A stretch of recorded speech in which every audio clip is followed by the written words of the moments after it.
नमस्कार प्यारे साथियों, स्वागत है यूनिक ज्ञान के इस प्लेटफॉर्म पर एक बार फिर से आप सभी का।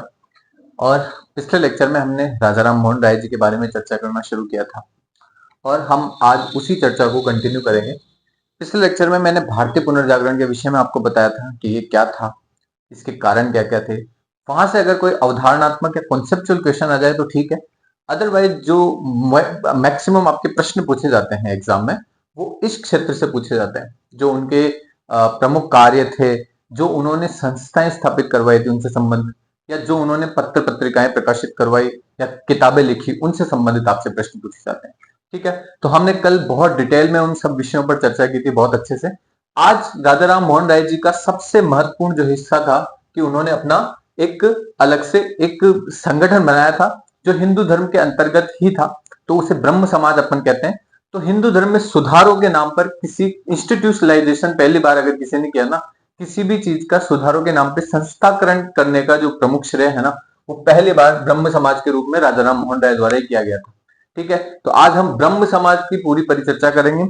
इसके अलावा राजा राम मोहन राय जी के प्रमुख विचार कौन कौन से थे, हर क्षेत्र के बारे में उन्होंने अपने कुछ कुछ विचार रखे हैं, उन क्षेत्रों के बारे में देखेंगे कि राजा राम मोहन राय जी किस प्रकार से अपने विचार रखते हैं, प्लस इनकी जो अंतिम समय था वो किस प्रकार से गुजरा, अंतिम इंग्लैंड यात्रा के बारे में थोड़ी सी चर्चा कर लेंगे, बिकॉज वहां से भी कभी कभी मान लो गलती से प्रश्न वो अगर पूछ ले तो इसके बाद हमारा राजा राम मोहन राय जी कंप्लीट हो जाएंगे पूरे।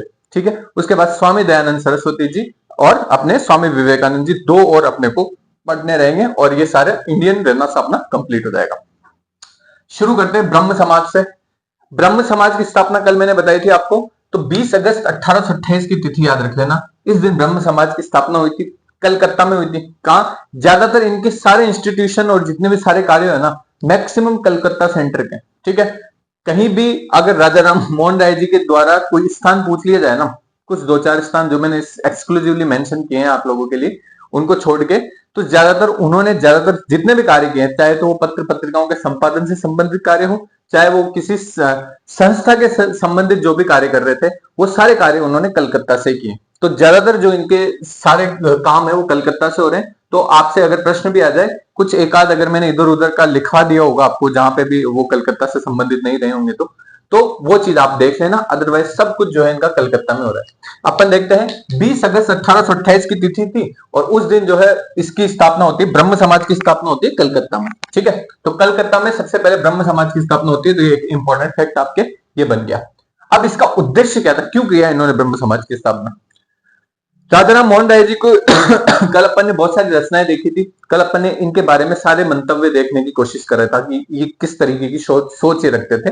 तो ये चाहते थे कि एक यूनिवर्सल धर्म हो, धर्म का एक यूनिवर्सलाइजेशन फॉर्म अपन सार्वभौमिकरण कर दिया जाए धर्म का। ठीक है, धर्म ऐसा नहीं होना चाहिए कि हिंदू धर्म अलग है, ईसाई धर्म अलग है, बुद्ध धर्म अलग है ना, मुस्लिम धर्म अलग है। ये इसी तरीके से एकेश्वरवादियों के लिए उपहार, ऐसे बहुत सारे अपने लेख लिख रहे हैं, आर्टिकल्स लिख रहे हैं। उसके पीछे इनका रीजन यही था कि ये धर्म का सार्वभौमिकरण चाहते थे। तो जब धर्म का सार्वभौमिकरण कब होगा, जब सभी पंथों में एकजुटता आएगी। ठीक है, तो सभी पंथों में एकजुटता कब आएगी, जब ये ब्रह्म समाज के अनुयायी बनेंगे। तो ब्रह्म समाज एक ऐसा इंस्टीट्यूशन है जो सार्वभौमिकरण पर जोर देता है ना, किसका, धर्म का सार्वभौमिकरण होना चाहिए, सारे धर्म मजहब एक बराबर है। तो इसलिए कई बार जो है इसे हिंदू धर्म से अलग भी मान लिया जाता है, क्योंकि जबकि इसके जो जितने भी प्रिंसिपल्स अभी देखेंगे ना, वो सब हिंदू धर्म से लिए हुए हो, है ना, लेकिन इनका जो है जिस प्रकार से इनका कार्य था वो क्या था, सार्वभौमिकरण करना था धर्म का। इसलिए इसमें इस्लाम के लोग भी जुड़ेंगे, इसमें बुद्धिस्ट ईसाई लोग भी जुड़ेंगे और हिंदू धर्म के ज्यादातर लोग रहते ही हैं इसमें। तो इसलिए सभी पंथों की एकजुटता के लिए कार्य करेगा। तो आप इसका मुख्य उद्देश्य लिख सकते हैं सार्वभौमिकरण, किसका, धर्म का, धर्म का सार्वभौमिकरण करना इसका मुख्य उद्देश्य था। ठीक है, तो ये आप बिल्कुल एक इंपॉर्टेंट पॉइंट के रूप में आप इस चीज को याद रख लेना। प्लस इनका दूसरा उद्देश्य था कि अपने भारत में जितनी भी धार्मिक कुरीतियां फैली हुई है, उन धार्मिक कुरीतियों पर हमें कार्य करना है, और धार्मिक कुरीतियों पर ही इन्होंने कार्य करने का जो है सबसे पहले प्रयास किया है। इसीलिए मैंने कल आपको बताया था कि सती प्रथा पर जो राजा राम मोहन राय जी द्वारा जो कार्य किया गया है वो ब्रह्म समाज के अंतर्गत रहते हुए कार्य किया गया है। और हम देखेंगे कि बेंटिंग ने इसके बाद जो है अधिनियम नंबर 17 बनाकर जो है इस सती प्रथा को बैन कर दिया था। ऐसे बहुत सारे कार्य करेंगे धार्मिक कुरीतियों को समाप्त करने के लिए। ठीक है, तो ये दोनों इसके मेन उद्देश्य हैं। एक धर्म का सार्वभौमिकरण करना। सार्वभौमिकरण कैसे होगा? सभी पंथ के लोगों की एकजुटता वहां पर ले आई जाएगी। इसके अलावा धार्मिक जो कुरीतियां हैं उनको पूरी तरह से समाप्त कर देना, ये इसके प्रमुख उद्देश्य थे ब्रह्म समाज के। सबसे पहले, अब धार्मिक समाप्त करने से पहले जो हिंदू धर्म में जितनी भी प्रकार की कुरीतियां थी, जाति प्रथा से लेके सब तरीके की कुरीतियां, तो उनको भी है जो है अपने राजा राम मोहन राय जी खत्म करने का पहला प्रयास करेंगे। तो इन्होंने क्या किया, सबसे पहला सचिव इन्होंने बनाया। सचिव का काम जो होता है वो कार्यकारी जितने भी कार्य होते हैं किसी भी संगठन के, वो सारे कार्यकारी कार्य कौन करेगा? सचिव करेगा। तो कार्यकारी कार्यों को संपादित करने के लिए उन्होंने एक निम्न जाति के व्यक्ति जिसका नाम था ताराचंद चक्रवर्ती, क्या नाम था? ताराचंद चक्रवर्ती, दलित थे, तो उनको जो है लिया और उनको जो है पहला पद इनको सौंपा गया सचिव के रूप में। तो सचिव के रूप में बड़ी जिम्मेदारी इनको सौंपी गई, किनको? ताराचंद चक्रवर्ती को। तो ये ध्यान रख लेना, है ना, ये ब्रह्म समाज के पहले सचिव थे ताराचंद चक्रवर्ती। ठीक है, तो ये प्लस एक प्रश्न आपसे पूछा जा सकता है। फिर अगर इसके सिद्धांतों की बात करें, अपन सिद्धांतों की बात करें तो इनके सिद्धांत के 4 पिलर थे, जिसको अपन 4 स्तंभ बोल सकते हैं सिद्धांतों के। एक तो ये एकेश्वरवाद पर जोर देते हैं। ठीक है, मैंने कल भी बोला था आपको, इनकी जितनी भी रचनाएं इनमें एकेश्वरवाद जो है फूट फूट के दिखेगा आपको। ठीक है, तो ये एकेश्वरवादी है। तो एकेश्वर मतलब वाद का मतलब क्या है? एक ही ईश्वर को मानने की जो प्रथा है। ये मानते थे कि हिंदू भी एकेश्वरवादी है। ठीक है, तो राजा राम मोहन राय जी हिंदुओं को क्या मानते थे? एकेश्वरवादी मानते हैं। तो ये बहुत इसीलिए इंपॉर्टेंट है। और तो इनका जो फर्स्ट पिलर था ना इनकी सोच का, वो था कि एकेश्वरवादी। ठीक है, तो एकेश्वरवादिता इनके सिद्धांत का पहला पिलर था। दूसरा पिलर क्या था? ये मानते थे कि आत्मा जो है अजर अमर है, आत्मा कभी भी नष्ट नहीं होती, लेकिन पुनर्जन्म में विश्वास नहीं रखते। तो बहुत महत्वपूर्ण, ये बुद्ध का रास्ता है। ठीक है, तो बुद्ध भी आत्मा की अमरता में विश्वास रखते थे। बुद्ध जो है आत्मा को चेतना का प्रवाह मानते थे। बुद्ध की फिलॉसफी थोड़ी सी डिफरेंट है यहाँ पे। और यहाँ पर जो है राजा राम मोहन राय जी आत्मा को अमर मान रहे हैं, लेकिन पुनर्जन्म में विश्वास नहीं रख रहे हैं। ठीक है, तो ध्यान रख लेना, पुनर्जन्म में विश्वास रखते थे क्या राजा राम मोहन राय? बिल्कुल नहीं रखते थे। तो ये ध्यान रख लेना, इसको अपने आपसे एग्जाम में पूछा जा सकता है ऐसा प्रश्न। तीसरा इनका पिलर था मानव जो है वो समान है, सभी मानव समान है, इसीलिए सार्वभौमिकरण करना चाहते हैं धर्म का। ठीक है, तो कोई भी हिंदू, कोई भी मुस्लिम, कोई भी बुद्ध, कोई भी ईसाई नहीं है, सब मानव समाज है। इसलिए क्या समाज है एक तरीके से, इसलिए क्या करना चाह रहे हैं? सार्वभौमिकरण करना चाह रहे हैं। ठीक है, फिर देखते हैं चौथा जो पिलर था, सबसे इंपॉर्टेंट पिलर है, वो है अहिंसा।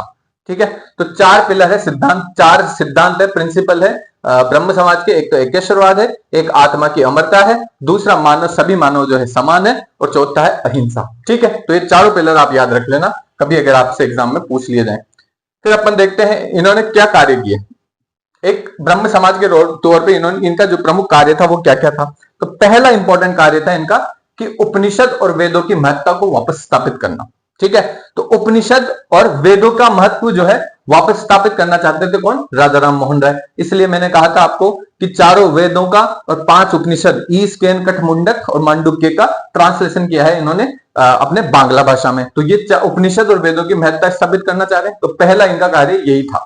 दूसरा इनका कार्य था कि जितने भी बाहरी बेहतरीन मूल्य थे, चाहे वो पश्चिम से आ रहे हो, चाहे वो इस्लाम धर्म से आ रहे हो, चाहे वो सूफीवाद से आ रहे हो, सब धर्मों के अच्छी अच्छी बातें इन्होंने ग्रहण करने की कोशिश की। पश्चिमी बेहतरीन मूल्यों को इन्होंने स्वीकार करने का प्रयास किया। तो दूसरा इनका कार्य था कि वेस्ट से या कहीं से भी अगर इनको अच्छे मूल्य दिख रहे हैं तो वो उनको स्वीकार कर लेंगे। तो ये दूसरा इनका महत्वपूर्ण योगदान है। तीसरा इन्होंने कार्य किया, सती प्रथा, पर्दा प्रथा, बाल विवाह, इन सब का विरोध किया। मैंने आपको बताया था कुरीतियों का विरोध करना इनका प्रमुख उद्देश्य था, तो कार्य भी इन्होंने इसी प्रकार से किए। इसके अलावा किसान और मजदूर और श्रमिकों के हित का भी ये कार्य करना शुरू करते हैं। तो ये भी ध्यान रख लेना कि ये सिर्फ एक धार्मिक और सामाजिक संगठन नहीं है, ये किसान मजदूरों की भी बात कर रहे हैं, श्रमिकों की भी बात कर रहे हैं। ठीक है, क्योंकि वो भी समाज का एक मुख्य हिस्सा है। तो ये इस कॉन्टेक्स्ट में भी जो इंपॉर्टेंट हो जाता है क्या, कि इन्होंने किसान मजदूर और श्रमिकों के विषय में भी बात किया था अपने ब्रह्म समाज के जरिए। ठीक है, तो ये बहुत महत्वपूर्ण 4 पॉइंट है जो आपको याद रखने हैं। इनकी प्रमुख उपलब्धियां, इन्होंने ऐसा क्या काम कर दिया। देखो, कल मैंने एक बताया था कि सती प्रथा के खिलाफ जो है कानून नंबर 17, जिसको अधिनियम 17 भी कहते हैं, बेंटिक द्वारा जो है लाया गया था, वो ब्रह्म समाज का काफी महत्वपूर्ण रोल रहता है इसमें।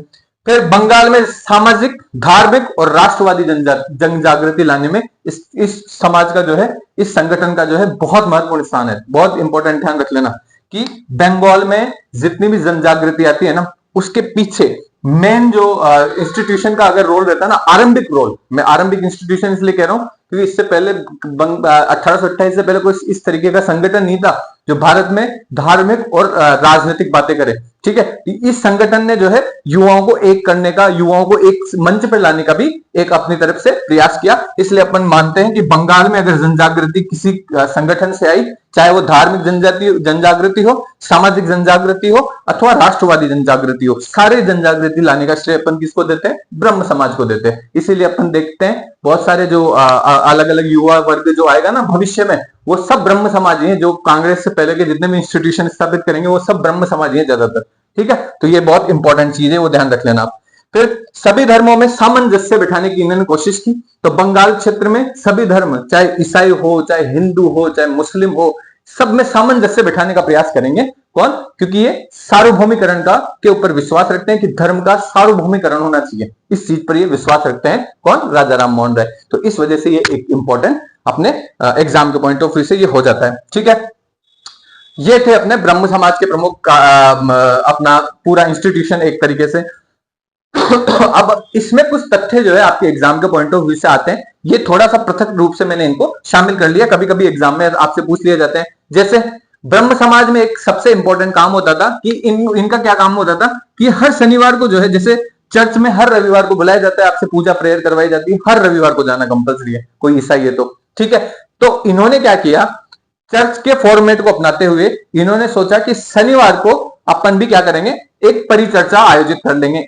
शनिवार को क्या है, सब लोग फ्री रहते हैं, शनिवार को पूरा हो जाता है अपना काम, संडे को छुट्टी रहती है, तो शनिवार की शाम को ये एक परिचर्चा आयोजित कर लेते हैं। और उस परिचर्चा में सारे युवा वर्ग, सारे बड़े बुढ़े सब लोग जो है साथ में आते हैं, बात करते हैं, धर्म के विषयों पर बात करते हैं, सामाजिक विषयों पर बात कर रहे हैं, वार्ताएं कर रहे हैं, क्लब तरीके से बन रहा है। ठीक है, तो ये ध्यान रख लेना, चर्च का कॉन्सेप्ट अपनाते हुए उन्होंने शनिवार को एक परिचर्चा रखते थे प्रत्येक शनिवार को। तो ये बहुत इंपॉर्टेंट चीज है।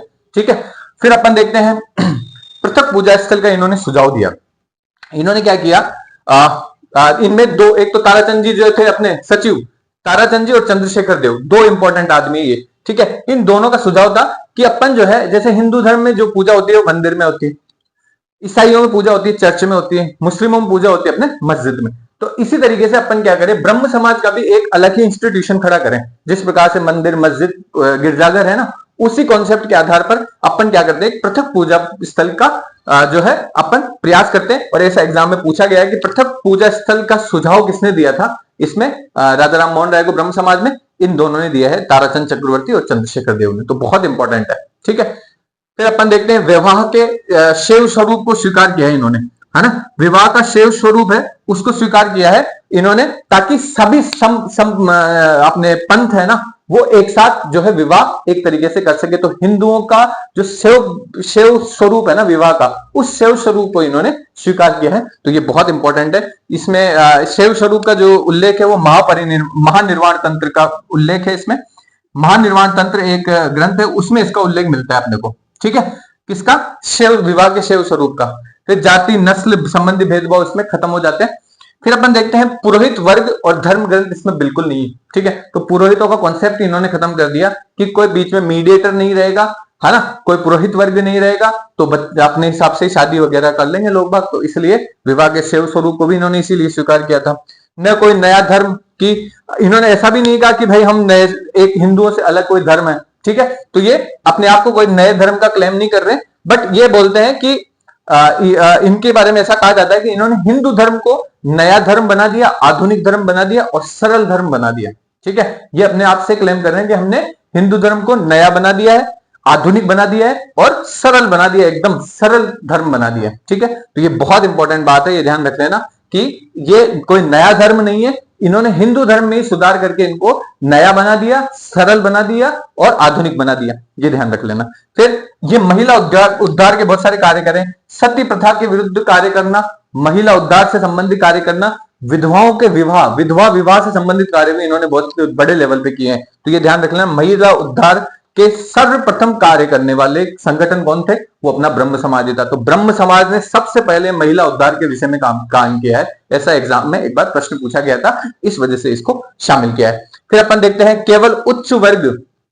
अच्छा, इसकी सबसे बड़ी आलोचना जो लोग करते हैं ना इसकी सबसे पहली आलोचना जो लोग करते हैं वो ये है कि ये जो अपना ब्रह्म समाज है ना, उसमें ज्यादातर क्या है, केवल उच्च वर्ग के लोग ही शामिल थे। ठीक है, मध्यम वर्ग और निम्न वर्ग के लोगों को ये अट्रैक्ट नहीं कर पाया। हालांकि ये बात थोड़ी सी गलत साबित हो जाती है। आप देखते हो पहला सचिव किसको बनाया गया है, ताराचंद चक्रवर्ती को बनाया गया है। लेकिन जो मध्यम वर्ग का बड़ा ग्रुप था ना, जिसके पास पावर रहती है असली, है ना, जिसके पास पैसा रहता है, जिसके पास इकोनॉमी रहती है, वो सारे जो लोग थे ना वो इसमें शामिल नहीं हो पाए उस समय। ठीक है, तो मध्यम वर्ग को ये अट्रैक्ट नहीं कर पाया। कारण क्योंकि ये बहुत ज्यादा सुधारवादी था, हिंदू धर्म में आमूलचूल सुधार करने की बातें कर रहा था। तो जब आमूलचूल सुधार करने की बातें करें, अब धीरे धीरे सुधार होता है ना, तो सब लोग शामिल भी हो जाते हैं। लेकिन एकदम से आप जो चीज ट्रेडिशनल रूट चला आ रहा है उसको बदलना चाहते हो, उसकी रूट काटना चाहते हो, तो ऐसे में मध्यम वर्ग आपको समर्थन नहीं करेगा। इसलिए अपन देखते हैं कि केवल उच्च वर्ग ही इसमें शामिल होता है, मध्यम वर्ग का इसमें जो है ज्यादा बड़ा रोल नहीं है। कारण शुष्क बौद्धिक, अपन ने कहा कि बदलाव एक तो बहुत जल्दी लेके आ रहा है, प्लस शुष्क बौद्धिकता का दावा करता है। ठीक है, तो हमारी जो बौद्धिकता वो कैसी है, शुष्क बौद्धिकता है। सीधा इन्होंने एक तरफा तरीके से जो है एकेश्वरवाद को स्टैब्लिश कर दिया, है ना, अपने जितने भी जो आत्मा की अमरता को स्वीकार कर लिया, पुनर्जन्म को स्वीकार नहीं किया। तो ये सब जो बातें हैं वो शुष्क बौद्धिकता वाली बातें हैं। जो राजा राम मोहन राय का विचार था वही बातें जो है इन्होंने स्वीकार कर ली जस की तस। इस वजह से जो है मध्यम वर्ग ने इनको आरोप लगाया कि ये शुष्क बौद्धिकवादी है। ठीक है, इनको पता कुछ नहीं है, सेंस कुछ नहीं है, ये सिर्फ सूखी बातें करते हैं बौद्धिकता की। ठीक है, तो ये ऐसा दावा मध्यम वर्ग ने लगाया इन पर। प्लस इनमें जो है ना भावनाओं का अभाव है, बहुत ज्यादा रेशनल है। ठीक है, बहुत ज्यादा सोचते हैं, इसको अपने रेशनलिटी की बातें करते हैं, विवेकपूर्ण बातें करते हैं। ठीक है, अब इंसान जो है ना विवेकता से कभी भी नहीं चलता है, इंसानों को चाहिए भावनात्मक असिस्टेंस। अगर इंसान जो है भावना उसका जुड़ाव नहीं है ना किसी धर्म से, वो जुड़ाव केवल इसीलिए नहीं है क्योंकि उसमें भावनात्मक अभाव आ जाता है। और इंसान धर्म से या किसी भी पंथ से जुड़ता है ना, उसके पीछे मेन इसेंस बौद्धिकता नहीं होती है, उसके पीछे होता है लगाव, उस धर्म के प्रति लगाव। चाहे वो कितना भी बुरा धर्म हो, इंसान उसको स्वीकार कर लेगा अगर उसका लगाव होगा, उसकी भावनाएं उसके प्रति समर्पित रहेगी, डेफिनेटली उसको जो है स्वीकार कर लेगा इंसान। तो ये जो चीज थी इसका अभाव पाया जाता है अपने ब्रह्म समाज में। क्यों? सीधा विवेकवादी थॉट है, पूरा चाहता है कि भाई सब लोग जो है इसमें शामिल हो जाएं। और ये शामिल क्यों हो जाए? क्योंकि ये चिंतन पर बल देता है। ठीक है, तो ये एक अलग चीज है। फिर अपन देखते हैं सॉरी, इन्होंने क्या किया, अद्वैतवाद को बढ़ावा दिया। ठीक है, तो ये अद्वैतवादी धर्म है जो अपने शंकराचार्य जी से जो निकला हुआ धर्म था वो उसी की जो है प्रतिपुष्टि करता है। शंकराचार्य जी भी अपने वेदांतवादी थे, ये अपने राजा राम मोहन राय भी वेदांतवादी है। तो वेदांत का जो अंतिम उद्देश्य है वो अद्वैतवाद तक चला जाता है। तो इसीलिए जो है ये अद्वैतवादी धर्म बन जाता है कई मायनों में। तो अद्वैतवाद को ये प्रमोट करते हुए अपने को नजर आएंगे। तो इस वजह से ये इनका फिलोसॉफिकल पार्ट हो गया। आपसे आपके एग्जाम में इस तरीके से नहीं पूछा जाएगा, लेकिन ये टर्म देके आपसे जरूर पूछा जा सकता है कि निम्न में से कौन सा धर्म जो राजा राम मोहन राय द्वारा किए गए कार्यों में से नहीं है, ब्रह्म समाज से संबंधित कार्य नहीं है। ठीक है, तो ऐसा पूछा जाता है कि उन्होंने अद्वैतवाद को बढ़ावा दिया, तो ये स्टेटमेंट सही हो जाता है अपने लिए। ठीक है, तो आप ये जो चीजें है ना, ये एक बार इसको ढंग से समझ लेना, इसको रिवाइंड फॉर्म में भी आप देख सकते हो अगर आपको एक बार में समझ में नहीं आता है। चलिए अब राजा राम मोहन राय जी के प्रमुख विचार देखते हैं। यहां से भी आपके डेफिनेटली प्रश्न बनने की बड़ी उम्मीद है। ठीक है, तो सबसे पहला इनका विचार है कि अंतरराष्ट्रीयवाद की समर्थक है। अब अंतरराष्ट्रीयवाद क्या है भाई? एक होता है राष्ट्रीयवाद, एक होता है अंतरराष्ट्रीयवाद। ठीक है, तो राष्ट्रीयवाद में क्या है कि एक बाउंड्री है, ये एक स्टेट है और इस बाउंड्री के अंदर रहने वाले सारे लोग मेरे, ये जो भाव है ये है राष्ट्रीयवाद का भाव। ठीक है, अब इन्होंने क्या किया, इन्होंने कहा ये पृथ्वी, पूरी पृथ्वी ही मेरी है, वसुधैव कुटुंबकम की जो भावना है। तो इस वजह से जो है अपने राजा राम मोहन राय को अंतरराष्ट्रीयवाद का प्रबल समर्थक या पहला अंतरराष्ट्रीयवादी भी इनको कहा जाता है भारत का। तो भारत का पहला अंतरराष्ट्रीयवादी कौन व्यक्ति था? वो था अपने राजा राम मोहन राय। बहुत महत्वपूर्ण प्रश्न आपसे पूछ सकते हैं, भारत के पहले अंतरराष्ट्रीयवादी थॉट रखते हैं। ठीक है, इनके थॉट जो है वो राष्ट्रवाद तक सीमित नहीं है, पूरी दुनिया को ही एक परिवार मानते हैं। कौन? अपने राजा राम मोहन राय। तो ये बहुत इंपॉर्टेंट बात है। अब देखो सबसे इंपॉर्टेंट चीज है, ये कब का टाइम चल रहा है? लगभग 1828 1829 वाला टाइम चल रहा है। इस समय लोगों को युद्धों से फुर्सत नहीं है। ठीक है, विवादों से फुर्सत नहीं है। ऐसे समय में इस व्यक्ति ने इतना दूरदर्शी सोच रखता है, इस व्यक्ति ने राष्ट्र संघ की परिकल्पना कर दी थी कि एक पूरी दुनिया का एक ऐसा संगठन बनाया जाए जिसमें पूरी दुनिया जो है अपने एक साथ एक ग्रुप में शामिल हो जाए। और उस ग्रुप को एक तरीके से इन्होंने बोल दिया कि ऐसी कोई चीज होनी चाहिए। बाद में अपन देखेंगे कि राष्ट्र संघ उभर के आया, फिर बाद में उसका परिवर्तित रूप संयुक्त राष्ट्र संघ के रूप में अभी भी वर्तमान में कार्यरत है। तो ये जो पहला विचार था वो किसके दिमाग में आया, कौन भारतीय था जिसके दिमाग में आया था, वो थे अपने राजा राम मोहन राय। बहुत महत्वपूर्ण प्रश्न आपसे यहां से पूछा जा सकता है। तो अंतरराष्ट्रीयवाद के समर्थक थे। राष्ट्र संघ की जो पहली परिकल्पना है भारत में, वो अपने राजा राम मोहन राय द्वारा ही की गई है। बहुत इंपॉर्टेंट।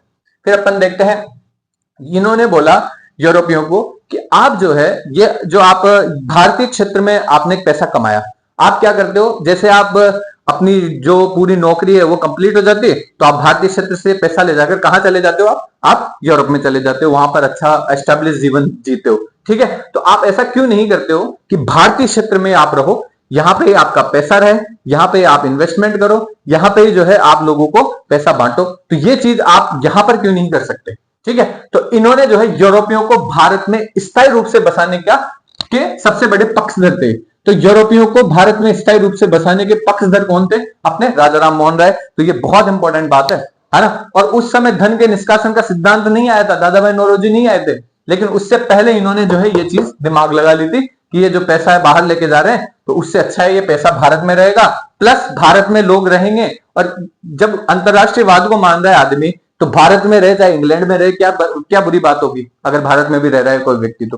ठीक है, तो अंतरराष्ट्रीयवाद को इस लेवल पे मानते थे कि यूरोपियों को भी स्थायी बस्ती बसाकर जो है भारत में रहने के हिमायती थे। ठीक है, तो ये बहुत महत्वपूर्ण बात है। फिर अपन देखते हैं, इन्होंने जो है प्रेस एक्ट का विरोध किया। ठीक है, तो उस समय एक आया प्रेस एक्ट, है ना, प्रेस एक्ट का विरोध करते हैं ये। तो ये बहुत इंपॉर्टेंट बात है, प्रेस एक्ट आ जाता है। तो इनका प्रेस एक्ट में जो है, इनका जो अखबार है खुद का, वो अखबार भी उसकी चपेट में आ जाता है, प्रेस एक्ट की चपेट में। तो उसका विरोध करते हैं। तो गवर्नर जनरल की काउंसिल और प्रीवी काउंसिल में इसकी, देखो कभी भी जब केस चलता था ना पहले, तो गवर्नर जनरल की जो काउंसिल थी वो उस समय जो है सुप्रीम कोर्ट हुआ करता था एक तरीके से। तो सुप्रीम कोर्ट के ऊपर व्यक्ति अगर कहीं पे पिटीशन लेके जा सकता था, तो गवर्नर जनरल की काउंसिल में लेके जा सकता था।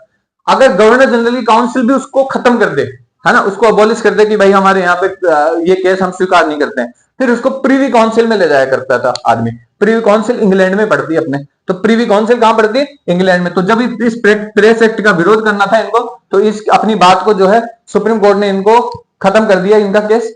फिर गवर्नर जनरल की काउंसिल ने भी इनका केस खत्म कर दिया। तब जाके अपने केस को कहां लेके गए, प्रीवी काउंसिल में लेके गए। तो प्रीवी काउंसिल अपने कहां है, इंग्लैंड में थी। ठीक है, तो इंग्लैंड में राजा की काउंसिल है। प्रीवी काउंसिल का मतलब क्या हो गया, जो ब्रिटिश क्राउन था उसकी काउंसिल है।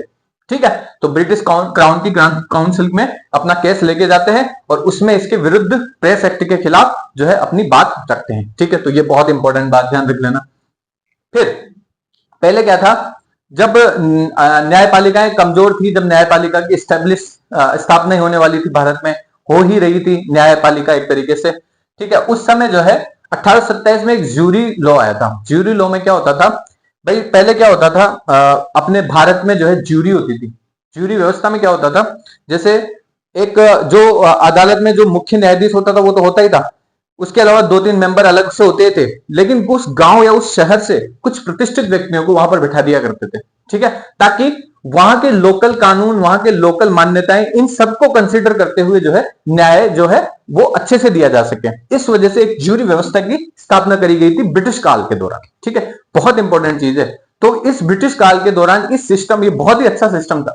उस समय के जो लोकल कस्टम थे, लोकल विवाद थे, वाद विवाद थे, उन सबको ध्यान में रखते हुए जो अपना जुडिशियल जो ऑफिसर हुआ करता था, या जो प्रमुख न्यायविद हुआ करता था वहां पे, वो न्याय तभी देता था जब वो 10-20 लोग अपनी परिचर्चा करते थे, 10-20 लोग उनका निर्णय सुनाते थे, आसपास के अपने दोनों तीनों जो जज हैं उनको साथ में शामिल करते हुए फिर वो उसके बाद न्याय करता था। ये इनका एक सिस्टम बना हुआ था।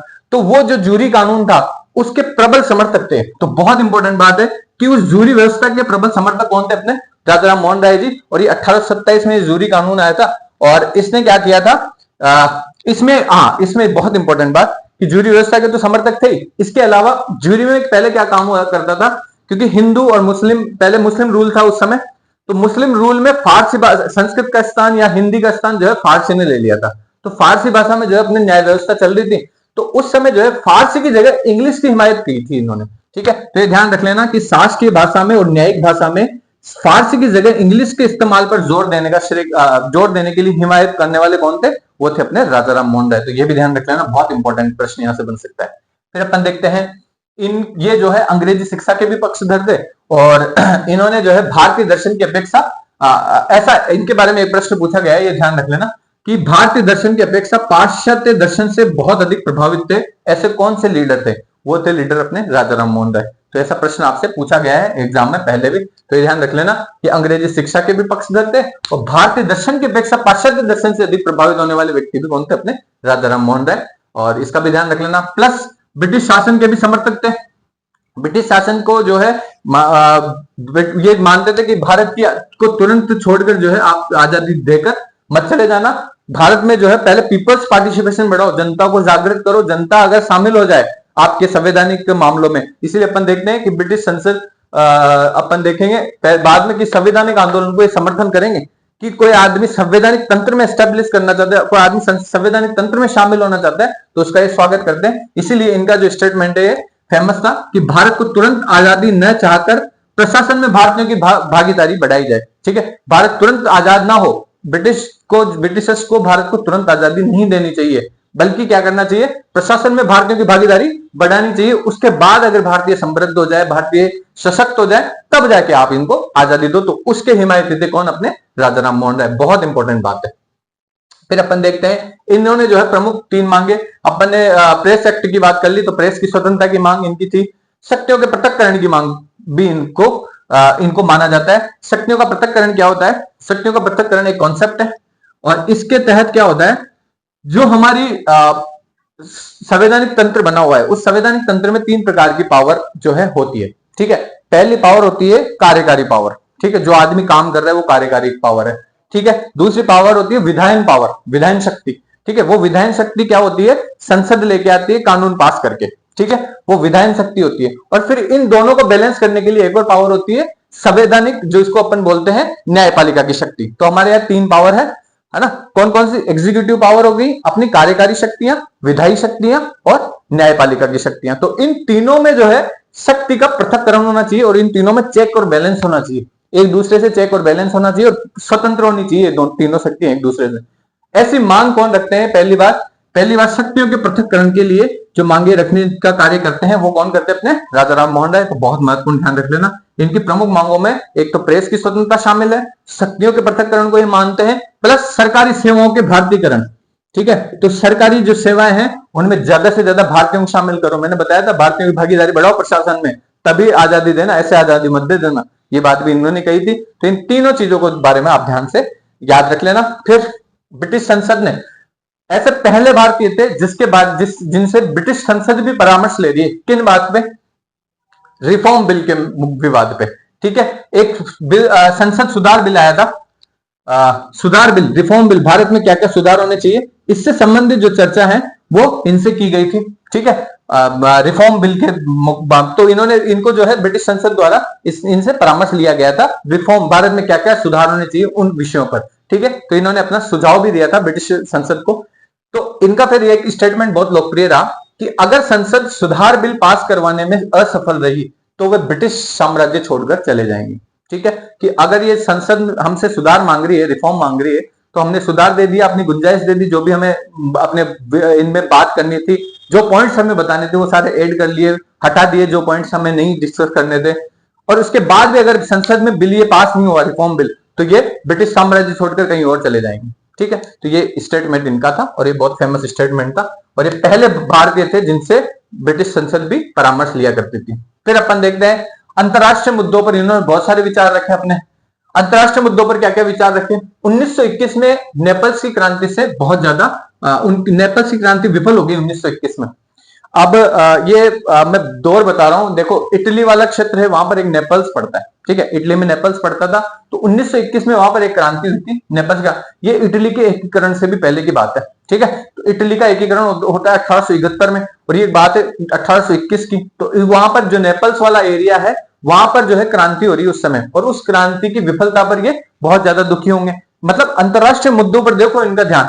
ठीक है, फिर अपन देखेंगे कि आयरलैंड में जमींदारों के अत्याचारों की इन्होंने सार्वजनिक निंदा की। खुद जमींदार फैमिली से आ रही है, ठीक है, लेकिन जमींदारों का अत्याचार अगर आयरलैंड में हो रहा था ना, तो उसकी निंदा कर रहे हैं कौन? अपने राजा राम मोहन राय, खुद जमींदार हैं उसके बावजूद। फिर अपन देखेंगे 1823 में स्पेनिश अमेरिकन क्रांति जब हुई थी ना, कि स्पेनिश अमेरिकन, ये अमेरिकन क्रांति की बात नहीं कह रहा, स्पेनिश अमेरिकन क्रांति हुई थी। और उस समय जो है स्पेनिश अमेरिकन क्रांति में स्पेन ने जो है अमेरिका का क्षेत्र छोड़कर स्पेन भी चला गया था, जैसे इंग्लैंड चला गया था पहले अमेरिकन क्रांति के दौरान, उस तरीके से स्पेनिश भी जो है अपनी कॉलोनी छोड़कर चले जाते हैं और वो अमेरिका का हिस्सा बन जाती है, और ये सफल रहती है 1823 में। और इसकी सफलता पर जो है इन्होंने सार्वजनिक भोज किया था, सब लोगों को बुला के जिमाया था। बहुत इंपॉर्टेंट बात है, ठीक है। उस समय इतने ज्यादा जागरूक व्यक्ति थे कि अंतरराष्ट्रीय मुद्दों पर ही जो है इनके सेंटिमेंट हावी हो रहे हैं। अगर नेपल्स में क्रांति असफल हो रही है तो दुखी हो रहे हैं, अगर जमींदार अत्याचार कर रहा है तो उसकी सार्वजनिक निंदा कर रहे हैं, अगर स्पेनिश अमेरिकन क्रांति में स्पेनिश हार रहा है, स्पेनिश अमेरिका छोड़ के जा रहा है, उस पर सार्वजनिक भोज दे रहे हैं। तो ऐसे व्यक्ति थे अपने राजाराम मोहन राय, बहुत महत्वपूर्ण है आपके एग्जाम के पॉइंट ऑफ व्यू से। फिर अपन देखते हैं ये जो है पूर्व और पश्चिम के संश्लेषण में बहुत ज्यादा विश्वास रखते थे। मैंने आपको बताया कि अंतरराष्ट्रीयवाद के प्रबल समर्थक है, ये चाहते हैं पूर्व और पश्चिम की संस्कृति मिलकर सभी अच्छे मूल्यों को स्वीकार कर लें और सब एक बहुत बेहतरीन समाज का हम निर्माण करें, ऐसा इनका मानना था। तो इसलिए ये पूर्व और पश्चिम के संश्लेषणकर्ता के रूप में माने जाते हैं, पूर्व को पश्चिम से जोड़ने के एक ब्रिज सेतु के रूप में जाने जाते हैं। कौन? अपने राजाराम मोहन राय। इसीलिए इनके विषय में रविन्द्रनाथ टैगोर अपने क्या कहते हैं कि रविन्द्रनाथ टैगोर ने कहा है कि राय ने भारत में आधुनिक युग का सूत्रपात किया।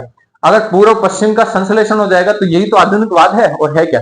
ठीक है, पूर्व और पश्चिम का संश्लेषण ही आधुनिकवाद है। और इसके लिए रविन्द्रनाथ टैगोर का ये पंक्ति जो है बहुत महत्वपूर्ण हो जाती है कि राय ने भारत में आधुनिक युग का सूत्रपात किया है। बहुत महत्वपूर्ण लाइन है, ठीक है, रविन्द्रनाथ टैगोर की। फिर नेक्स्ट जो इनका पॉइंट है वो ये है कि इन्होंने उपनिषदों पर बहुत ज्यादा जोर दिया, और इनका मानना था कि जो हिंदू धर्म का जब सबसे शुद्धतम रूप है ना, सबसे शुद्धतम रूप अगर हिंदू धर्म का कहीं है तो वो वेदों में नहीं अपितु उपनिषदों में है। तो ये किनका मानना था? अपने राजाराम मोहन राय का मानना था। बहुत महत्वपूर्ण प्रश्न आपसे एग्जाम में पूछा जा सकता है कि हिंदू धर्म का शुद्धतम रूप किसे मानते थे? ऑप्शन देगा आपको, वेदों को, उपनिषदों को, वेदांगों को। वेदांग है, वेदांत नहीं है, वेदांगों को दे देगा, एक अपने बोल देगा पुराणों को। तो आप बता देना उसमें कि इन्होंने किसको माना था राजाराम मोहन राय के हिसाब से, तो वो माना था अपने उपनिषदों को, या वेदांत भी दे सकता है। अगर वेदांत देगा तो उपनिषद नहीं देगा, उपनिषद देगा तो वेदांत नहीं देगा, दोनों एक ही है। और अपन देखते हैं कि उपनिषदों को कौन मानता है? अपने उपनिषदों को ब्रह्म समाज भी मानता है, ब्रह्म समाज की मान्यता है, उपनिषद सबसे मेन थीम में रहते हैं ब्रह्म समाज के। तो अपन देखते हैं कि हिंदू धर्म का जो शुद्धतम रूप है वो उपनिषदों में, तो उपनिषदों के अध्ययन में जो है ये जोड़ दिया है इन्होंने। फिर अपन देखते हैं कि ये जो है संवैधानिक आंदोलन के बहुत बड़े पक्षधर थे कि अगर भारत में राष्ट्रवाद आए, भारत में अगर राष्ट्रीय चेतना जागृत हो ना, तो उसके पीछे जो है संवैधानिक आंदोलन होने चाहिए। संविधान के अंतर्गत रहते हुए लोग आंदोलन करें, वो संवैधानिक आंदोलन। तो उस भारतीय स्वतंत्रता के लिए संवैधानिक आंदोलनों का समर्थन करने का श्रेय भी किसको दिया जाता है? अपने राजाराम मोहन राय को दिया जाता है। तो ये भी बहुत इंपॉर्टेंट बात ध्यान रख लेना। राजाराम मोहन राय जी के प्रमुख विचार हैं जिनसे आपसे एक्सक्लूसिवली प्रश्न पूछे जा सकते हैं, और ये अपने राजाराम मोहन राय जी के बारे में इनसे ज्यादा आपसे प्रश्न बनेंगे नहीं। डेफिनेटली मैंने सारा ऑप्शनल के हिसाब से भी कवर कर दिया, और जीएस के हिसाब से तो आपके मोर देन सफिशिएंट है, ठीक। फिर अपन देखते हैं इनकी इंग्लैंड यात्रा के बारे में थोड़ा सा। और जब उस समय ये पहले भारतीय थे जिन्होंने 7 समुद्र पार, यानी कि उस समय भारत में समुद्र पारीय जो व्यापार था या समुद्र पारीय जो यात्रा थी ना, वो बैन थी भारतीय हिंदू धर्म में, ठीक है। इन्होंने ये बैन तोड़ा और पहले भारतीय बने जो समुद्र पारीय भारत यात्रा इन्होंने की। तो बहुत इंपॉर्टेंट, पहले कौन से व्यक्ति थे जिन्होंने समुद्र पारीय भारत यात्रा की थी? उसके बाद तो एक झड़ी की झड़ी लग जाती है। पहले व्यक्ति थे अपने राजाराम मोहन राय, बहुत महत्वपूर्ण आदमी है, ठीक है। और किस जहाज से गए थे? आल्फिन नाम के जहाज से गए थे। कभी कभी ऐसे मुश्किल प्रश्न डालने की कोशिश करते हैं ना, तो अपन ऐसे प्रश्न बन जाते हैं। तो आप ये भी ध्यान रख लेना कि आल्फिन नाम के जहाज से गए हैं और समुद्र पारी गए हैं, इंग्लैंड गए हैं, ठीक है। किनकी बात लेके गए हैं? अकबर सेकंड उस समय जो है एक राजा, अपने मुगल राजा हुआ करते थे उस समय अकबर सेकंड को पेंशन प्रॉपर नहीं मिल रही थी और पेंशन बढ़ाने की उनकी बात चल रही थी, तो उनकी पेंशन बढ़ाने के चक्कर में इनको भेजा था अकबर सेकंड ने, ठीक है। तो ऐसा माना जाता है। और अकबर सेकंड ने उस समय जो है जब ये राजी हो गए थे तो इन्होंने उपाधि दी है इनको, उपाधि राजा की उपाधि। तो मैंने कल आपको बताया था 4 उपाधियां कौन कौन सी, राजा किसने बोला था, राम किसने बोला था, है ना, सुभाष चंद्र बोस ने क्या बोला था, और अपने बंगाल के नवाब ने क्या बोला था, ठीक है। वो सारी चीजें आपको याद होनी चाहिए। फिर इनकी जो उपाधि है वो राजा की उपाधि अकबर सेकंड देगा और 1830 में देगा। विलियम फोर्थ से पेंशन वृद्धि की मांग की है इन्होंने, किसके लिए? अपने अकबर सेकंड के लिए विलियम फोर्थ से पेंशन वृद्धि की मांग की है। विलियम फोर्थ उस समय वहां पे सम्राट हुआ करते थे, ठीक है। फिर 1830 में वहां पे गए, वहां पे 2-3 साल बिताए इन्होंने, और अपना जो अंतिम समय है ना ये अपने इंग्लैंड में बिताया है इन्होंने, ठीक है। तो 2-3 साल तक जो वहां पे है, ब्रिस्टल नाम का शहर होता है वहां पे, तो ब्रिस्टल में ही जो है इनकी मृत्यु हो जाती है। और वहीं पर जो है मेरी कारपेंटर जो है उनके घर पर जो है इनकी डेथ हो जाती है। और मेरी कारपेंटर ने ही जो है इनकी जो है आत्मकथा एक तरीके से कह सकते हैं, या फिर इनकी पूरी जीवनी पर एक किताब लिखी है, और उसका नाम था the last days in England of the Raja Ram Mohan Roy.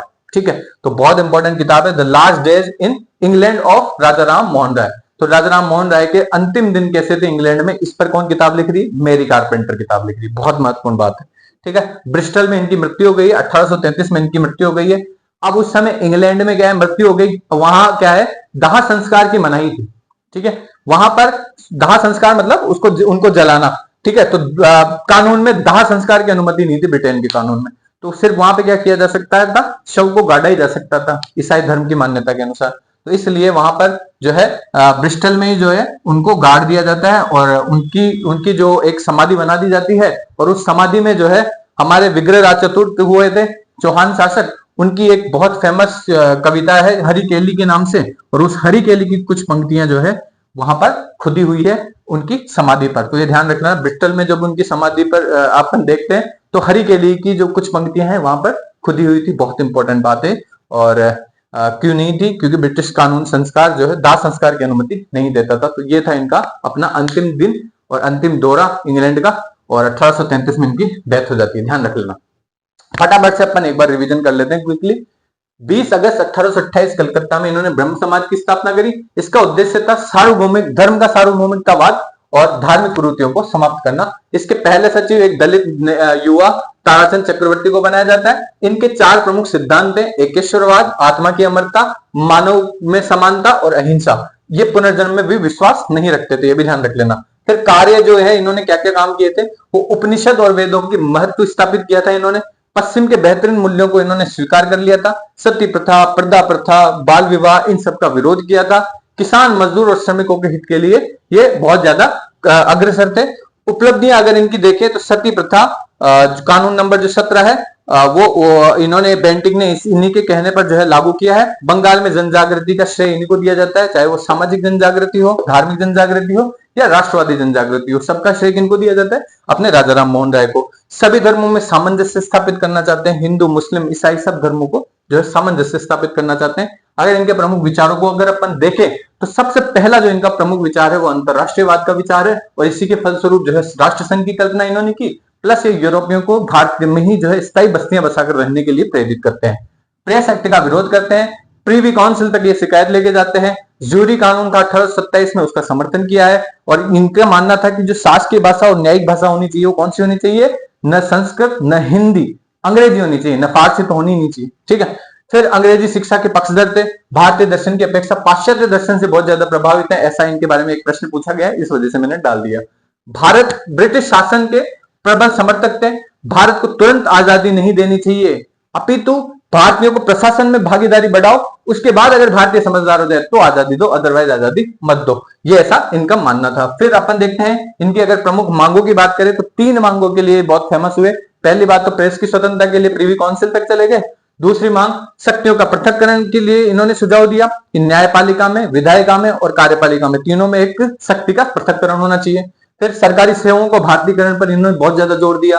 फिर अगर अपन देखते हैं कि ब्रिटिश संसद ने पहली बार अगर किसी व्यक्ति से परामर्श लिया है ना भारत में सुधारों के संबंध में, तो वो व्यक्ति थे अपने राजा राम मोहन राय। जब वो रिफॉर्म बिल लेके आ रही थी ब्रिटिश संसद, उस समय जो है राजा राम मोहन राय से संपर्क किया जाता है कि हम ये सुधार लेके आ रहे हैं, बताओ क्या ठीक है इसमें, क्या नेगेटिव है। उन सब चीजों को, नेगेटिव चीजों को हम हटा देंगे, पॉजिटिव चीजों को हम स्वीकार कर लेंगे। इस प्रकार से रिफॉर्म बिल लाए जाते हैं। और इनका एक स्टेटमेंट बहुत लोकप्रिय रहता है उस समय, अगर संसद सुधार बिल पास करवाने में असफल रहेगी तो मैं ब्रिटिश साम्राज्य छोड़कर चला जाऊंगा, ऐसा राजा राम मोहन राय का मानना था। फिर अंतरराष्ट्रीय मुद्दों पर अगर इनके विचार देखें तो मैंने कहा था हर विचार जो है, देखिए, सेंटिमेंटल रूप से प्रभावित हो रहे हैं। अगर कोई विश्व में ऐसी घटना घटित हो रही है जो इनको परेशान कर रही है तो उसका सेंटिमेंट दिखता है। 1821 में जब नेपल्स में क्रांति असफल हुई, ठीक है, उस समय जो है ये उस क्रांति पर बहुत ज्यादा दुखी होंगे। आयरलैंड के खुद जमींदार फैमिली से हैं, लेकिन आयरलैंड के जमींदार अगर अत्याचार कर रहे हैं तो उस पर सार्वजनिक निंदा कर रहे हैं सब लोगों के सामने भी, ये गलत हो रहा है तो गलत हो रहा है।